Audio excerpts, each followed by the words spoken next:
নিখোঁজের 5 দিন পর জয়পুরহাটের ধারকি সতীঘাটা তুলসী গঙ্গা নদীর পাশের বাঁশের ঝাড় থেকে মাহমুদুল পিপাসা নামের এক যুবকের মৃতদেহ উদ্ধার করেছে পুলিশ।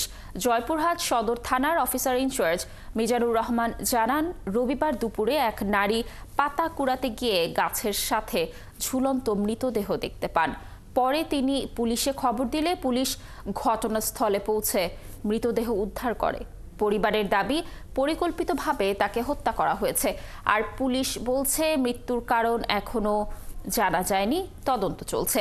তিনি জয়পুরহাট শহরের ধানমন্ডি এলাকায় ভাড়া থাকতেন। গত শুক্রবার তার বিয়ে হওয়ার কথা ছিল। মাহমুদুল 29 জানুয়ারি সকালে বাড়ি থেকে বের হয়ে এরপর আর বাড়ি ফেরেননি।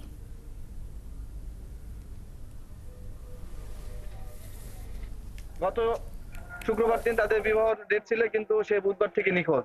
আজকে আমরা তার লাশ উদ্ধার পেয়েছি। এটা এমন ভাবে দেখা যাচ্ছে বা বোঝা যাচ্ছে এটা পরিকল্পিত একটা হত্যাকাণ্ড। 3 দিন হবে মনে হয়, শুক্রবার মতো এরকম 2-3 দিন হবে মরা। এটা মারে টাঙ্গে রাখে।